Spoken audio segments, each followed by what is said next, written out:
Good afternoon, my friends, and welcome to this post-election installment of the program. From very, very high above, all the puerile and pedantic forms of Wyoming mainstream media, this is Cowboy State Politics. I, of course, am your illustrious host, David Iverson, firmly and permanently ensconced behind the silver Cowboy State Politics microphone and broadcasting to you from the base of the Bighorns at the Cowboy State Politics studio in Sheridan, Wyoming. Good afternoon, my friends, and welcome to the program. Happy post-election Wednesday. There was an absolute red wave yesterday during the primary election in Wyoming. Insider after insider after incumbent lost their re-election attempt. Wyoming citizens rebuked the entire Wyoming caucus leadership apparatus. There are, of course, lots of stories and lots of different analysis that needs to happen in each one of those races, and we'll do that in an upcoming episode. To start it off, I thought we'd visit with Campbell County Representative John Behr. Before we get to our discussion, let's get a word in from our sponsors. Cowboy State Politics is brought to you by the Wyoming Cartridge Company. They make ammunition that is designed to make you a better shooter. To get you a box, go to Rocky Mountain Discount Sports in both Sheridan and in Casper, the Wyoming Gun Company, the Sheridan Commercial Company, the Sheridan Co-op, Bighorn Trading, the Sheridan Pond Broker, Cornerstone Pharmacy in Buffalo, and Van Dorsten Custom Firearms. You're going to buy ammunition, and if you're smart, you should buy it from a Wyoming company. That's the Wyoming Cartridge Company. And of course, since it's Wednesday, that means it's Gun of the Week time from Gun Runner Auctions. The Gun of the Week is lot number 51. It's a Smith & Wesson Model 25.5 in 45 long Colt. It's in excellent condition and has a 6-inch barrel that's got an excellent bore, red front ramp fixed sights, and a white outline adjustable rear sight. It's got 98% blue finish with some light handling scratches and a cylinder index line. It's got a target hammer and trigger. This is a beautiful Smith & W, and it can be yours. It's lot number 51 at thegunrunner.com. Today's episode is also brought to you by the Buffalo Wool Company. They are the purveyors of the finest socks that I've ever put on my feet. To get you a pair, go to their website, thebuffalowoolco.com. Trust me, you're not going to be disappointed. And now, let's get back to our program. Earlier today, I caught up with Campbell County Representative John Behr. Here is what we talked about. One day after what was perhaps the most consequential primary election in Wyoming's history, or at least in a very long time, is Representative John Behr from Campbell County. Welcome to the program, John. Thank you very much, David. Appreciate you having me on and letting me reach out to your listeners as well. Well, of course. I appreciate it. If you're half as tired as I am, even getting on the computer is a struggle this afternoon. Yes, really. it is. Yes, it is. Well, John, we had a big night last night. Why don't we just start off with what are your thoughts on what we saw happen in Wyoming? Well, I think it's tremendous, the number of seats we gained, but there were some real gut punches that happened last night as well. Some people that have just done a tremendous job in the legislature on behalf of the conservative people of Wyoming, which is the vast majority, and last night was a good indication of that. But some of those people we've come to depend on, and as we were looking forward to the potential of a majority, which we won last night, we'd really hope to have those people on board to help us guide the ship, if you will. And unfortunately, we'll have to go a different route. But, I kind of liken it to being in a war, and, there are casualties on both sides. You have good friends are lost right beside you sometimes in battles that are worth fighting, and I think this one for the soul of Wyoming is well worth fighting for. Absolutely, and I agree with you. Like we were at a watch party last night, and we'd set up kind of an informal decision desk, and I was the guy that was reporting on, the wins and losses, the ups and downs, and There were a couple of them that were pretty difficult for me.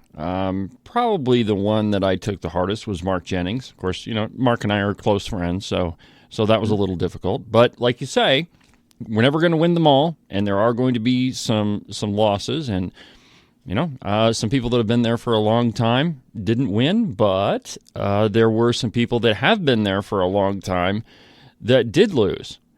And I mean, that's probably more important, I think, than the folks that that won't be returning next year. Yeah, just some rough math. Looks like about 93 years of incumbency was thrown out the window last night. And I'm talking about on the insider side. I haven't tallied up what we lost in incumbency. Not nearly as significant, but Mark Jennings definitely was a hard loss to take. He's been both a leader in the Freedom Caucus movement and the conservatives in the legislature, as well as a spiritual leader. He's really helped us all along as we fight this fight, and it's important that we really honor what he's accomplished in the legislature, and it's been significant. And he will be greatly missed. And I don't know, maybe it's just a short sabbatical and he comes back into this, or maybe he goes a different direction. But certainly support him and his family. The entire family is involved in this fight for conservatism in the state of Wyoming. And yeah, real gut punch to have lost him, that's for sure. Well, I don't think that we've seen the last of Mark Jennings after he gets back from his fishing trip. However long that takes, I'm sure he'll get right back into it. So, John, we had a lot of wins, but in your mind, what were some of the more consequential ones? Well, really one of the things that people should look at is the leadership in the House of Representatives. You have Albert Summers as the Speaker. Now you have a conservative Freedom Caucus member in Chip Nyman as the Majority Floor Leader. You have Clark Stith as the Speaker Pro Tem, and Cyrus Western was the Majority Whip. Now, Cyrus Western stepped down and didn't run for re-election this time for whatever reason. And then Clark Stith lost. Chip Nyman, of course, is in unchallenged again. And so one conservative stayed in, and then Albert Summers lost. So you've got three of the top three people in the quote-unquote Wyoming caucus that were sent packing last night. And I think that's significant. I think the people of Wyoming have said, you know what, we're about truth, and we want our legislators and representatives to be about that as well. And I think it was also, overall, it was kind of a resounding indictment of the left-wing media in Wyoming, because we know that the Wyoming caucus spent $55,000 with the Cowboy State Daily, and Cowboy State Daily, in my opinion, in turn provided them with some very nice headlines throughout the campaign, and yet the people rejected that. They saw through that, just like we see through the media at the national level, and I am very grateful for that. This is not unlike the Liz Cheney Harriet Hageman battle of 2 years ago, and I've been calling this the Liz Cheney revenge tour ever since this campaign started, and the people dealt with it in the same way. Now, I've been watching social media this morning, kind of off and on, just looking for reactions. A lot of people were up very late last night, so I didn't expect, you'd see too many, congratulations of opponents or anything like that. But one thing I have seen, and this is I find kind of surprising, is on the other side, the Wyoming caucus side, I've seen some pretty, I want to call them maybe just vindictive posts, and it's just, I find it to be pretty disheartening. There was one post from Clark Stith that I thought was pretty classy, that it was just, hey, congratulations, and thank you for all your support and all that. But there are some of his colleagues that, they were not so classy. Mm-hmm. Yeah. It's easy to get emotional about this. You really pour a lot of your energy and time into these races and this effort of legislating for the people. So you can understand it, people getting emotional, but we're expected to operate at a higher level of civility, is what they call it. I don't think they quite mean the same thing that you and I would mean by civility. Um, but yeah, it's disappointing to have legislators level, go to that level, and yeah, it's just disappointing. I hate to see that, but maybe that's for the best that they get an opportunity to think about that. Well, I think some of them have a pretty long opportunity. So one question I have for you, and I just finished speaking with Chip Nyman, and I asked him the same question. So I just want to get your take on it.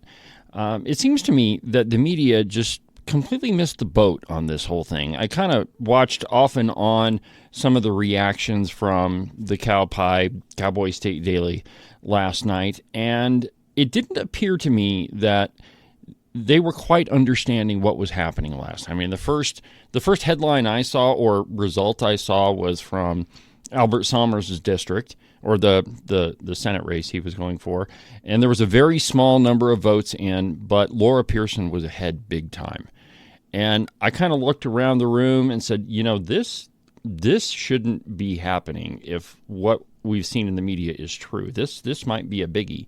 Well, that continued to happen. So the question, John, is why do you think the media missed the boat on last night, kind of in total? Well, I liken it to 2016 when the national media missed the boat on Donald Trump and his victory. And sort of the aftermath and reaction afterwards is very similar if you look at what some of these quote unquote journalists are saying today. But I think they get into their echo chamber, and I think that there's a lot of pressure from above to support the insider left movement, and that unfortunately dooms them to not really giving fair reporting. I think you've called them out many a time for that, and I think the readers or the listeners are catching on too. This particular campaign proved that out. But I think it's just too much time in their own echo chamber and thinking, oh, these crazy Freedom Caucus people. But what they're doing when they say that is they're indicting the actual neighbors that live outside of their office complex because, we're just the normal people that are legislators, and they don't get that. And until they get outside of that echo chamber and start thinking about what real journalism looks like, where you're not weighing in. I just look back at a headline that I remember that one of the Cowboy State Daily reporters put out, and they just weighed in with their opinion in the headline as to the veracity of what we were claiming. And that's not the place of news articles. That's the place of opinion pieces. And they don't seem to know the difference. And I think that's going to be an indictment on them. They've been doing a tremendous job of gaining readership up to this point, but they're going to quickly reach an apex if that's how they continue to operate, and maybe even go the other direction, as we've seen lots and lots of other media sources do. And that's why we're grateful to have conservative media like yours just to offset that. But really, your work is more of an presenting your opinion about politics, much like the Rush Limbaugh kind of programming does. Theirs is supposed to be news, and news is supposed to be just the facts. And I think back to George Washington and when he finished the Revolutionary War, he'd been criticized a great deal by the media back then, the press, and he had an opportunity to, kind of dictate what the media and whether or not we had a free press was going to look like in America. And he chose to not punish them for being critical of him. But when it becomes more of a propaganda, like we're seeing now, where it's really about keeping the established order or the status quo in place than it is about letting the people be informed and make an informed decision, then I think it's time for that to be rejected so that we really can maintain that free press. A free press comes with an obligation, if you will, on the part of the press to maintain that free flow of information to the public. Well, this is an interesting story because you're exactly right about my program. The bulk of it is political opinion. It's just talk to legislators, give my opinion, look at something that's happening, tell you whether I think it's conservative or not. But the other part of what I do is I really enjoy doing investigative journalism. When there's a topic that really trips my trigger, I love digging into it. And I think one of the more consequential stories that I did during this election was the whole State Legislative Leaders Foundation, all their connections to China, which, by the way, that's not over with yet. There's still quite a bit to go on that. But that one there, I think, and I would never take credit for what the voters do, but we provided Wyoming citizens with an avenue to do their own research. I mean, there was a tremendous amount of research with that, and I put it all on my website. And I think if you look at the results of last night, in a race where, let's be honest, you had a pretty strong incumbent and a guy who'd been there for a really long time, and Laura Pearson was able to take him out. And I think that speaks volumes to what Wyoming citizens have started to do. And like you said, there's been a repudiation of this mainstream media propaganda, whatever you want to call it, in favor of finding out the facts for yourself. And so in talking about facts and what's going to happen next, you guys have taken over the House of Representatives, or at least it certainly looks that way. And so I want to talk to you about next steps. It's one thing to win a big-time election, which you did last night. So what are your plans going forward? I mean, what do you want to do? Well, I think there's kind of 2 to 3 different things that we look at when we're moving into this position of taking over the responsibility of governing. And, many of our people haven't been in those positions, so we're going to have to be very diligent and working hard to get up to speed on anything that has been hidden from us in the past. And I guarantee you there's a lot that has been hidden from us. And so we'll have to work hard to uncover that and be able to make good, sound decisions on behalf of the people we represent. But also, I think it's clear that there was a mandate given last night, and we need to look at that in relationship to the kind of bills that we've presented in the past and been unable to bring to the point of being a law on behalf of the people. And so I think that there needs to be a big push in the beginning to get property tax relief and reform, some things that the governor has vetoed, and along the same lines, eliminating gun-free zones, these kill zones, if you will. I think it's clear that the people of Wyoming are not interested in funding DEI at our university and our colleges. And so I think a major effort needs to be taken on to get the wokeness out of our education system. And you're going to see that from these conservatives that have been put into the majority now in the House of Representatives. And I think there's still an effort that needs to be made in protecting the unborn. We're going to keep going down that route.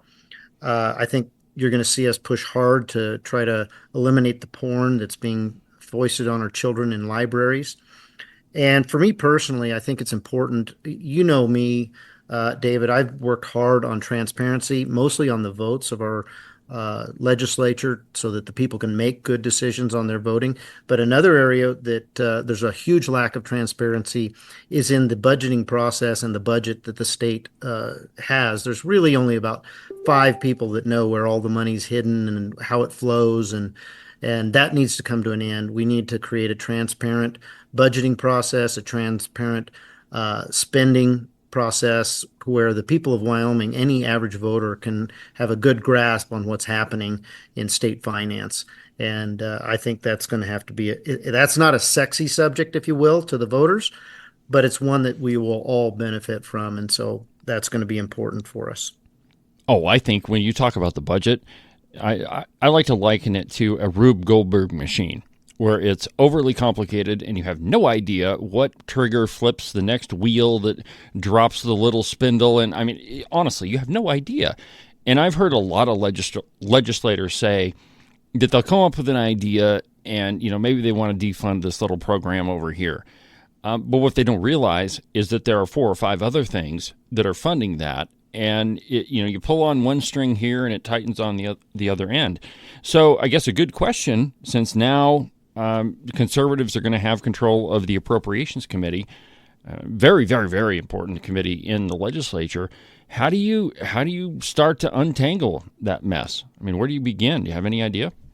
Yeah, well, there's been legislators before that have wanted to do this, so a roadmap has already been begun to be made, and even Don Richards, who's the guru, if you will, that works for the Legislative Service Office on budgets, he's already drawn out a map, which we have discussed with him in conversations earlier. So we've tried to work ahead of the time with an anticipation of hopefully getting a majority. And so here we are. So thankfully, a lot of that groundwork we've already begun, and now it's really time to pick up the pace and get ready to actually get some of that work done. We want the people to know that we're accomplishing things that they really care about, at the kitchen table, and so they're going to see those things and those social issues that I mentioned earlier. But at the same time, we need to move quickly. We don't know how long it's going to take to undo some of this stuff. And we really don't know what kind of pushback we're going to get from the executive on this stuff. A lot. So, yeah.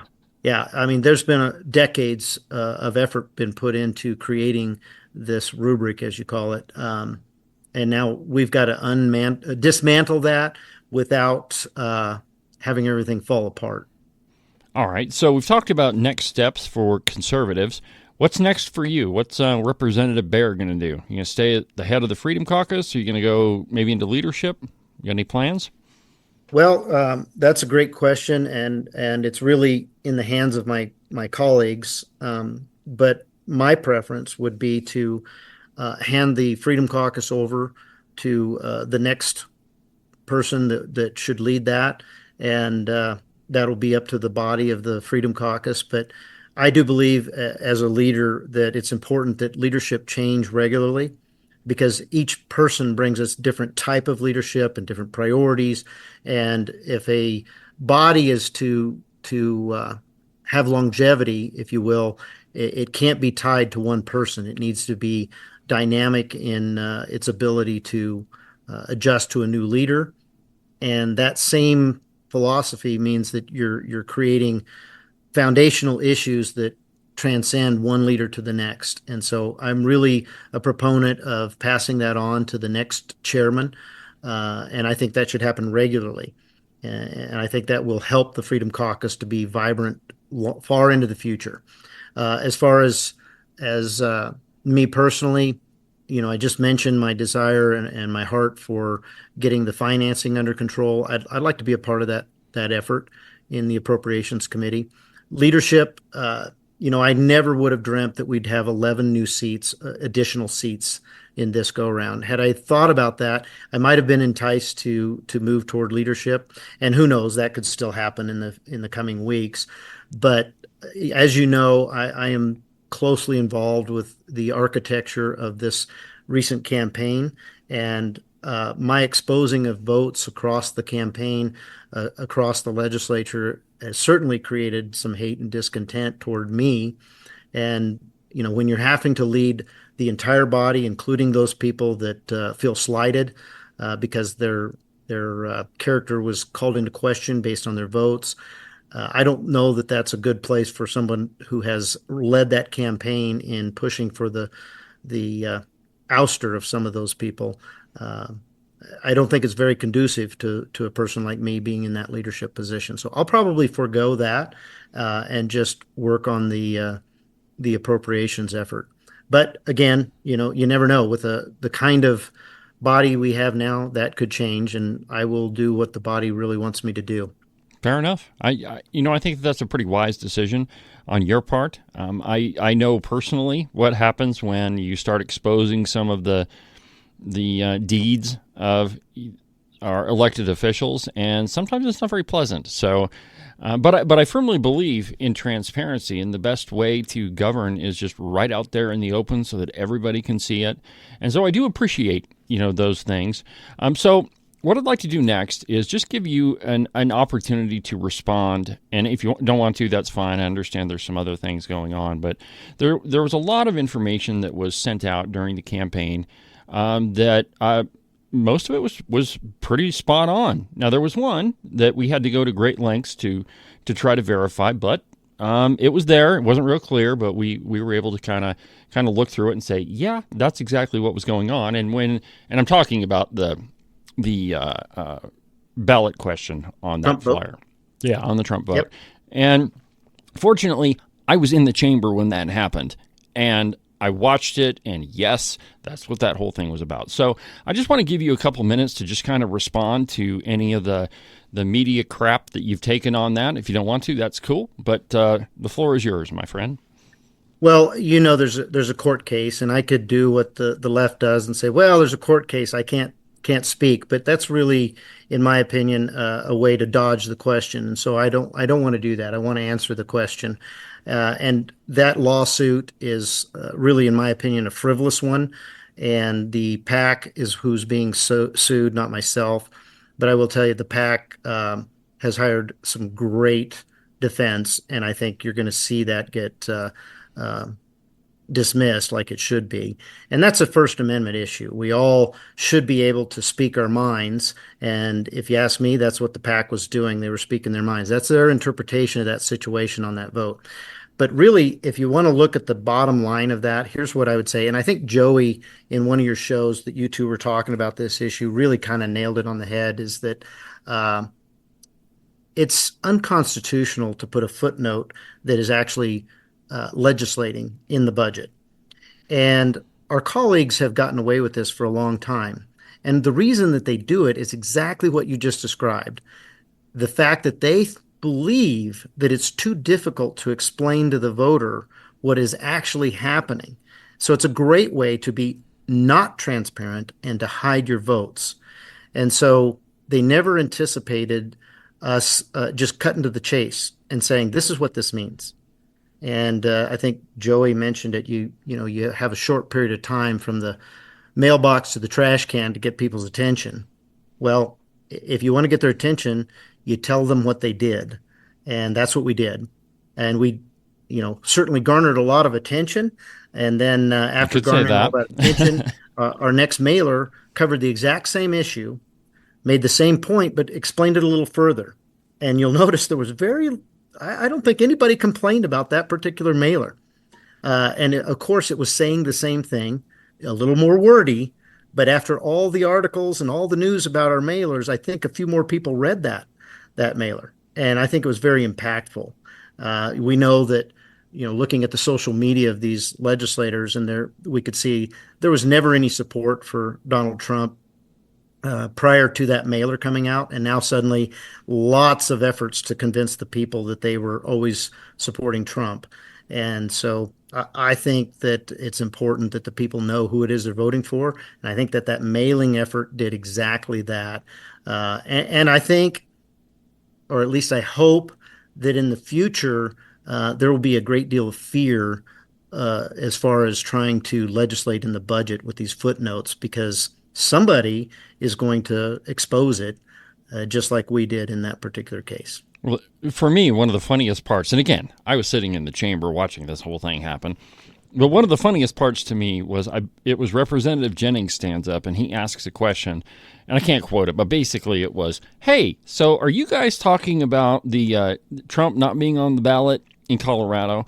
And it was Representative Nichols. He wouldn't answer the question. I mean, he just kind of dodged it around, and then there was a speaker or two in between there, and then Representative Jennings gets back up and he says, apparently my microphone is not reaching the front of the room.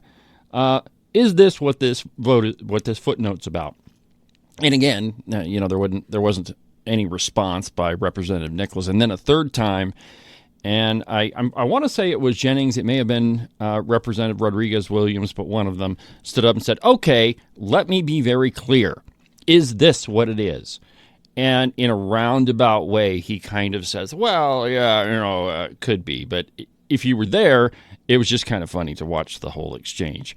And, I agree that you have to have the ability to speak freely.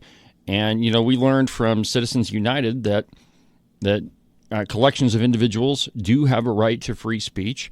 And but, in our Wyoming Constitution, it also says to be responsible for the abuse of that right. And it's going to be interesting to watch that, because I personally happen to agree with you that there's enough there that I don't think that there's any merit to those legal claims.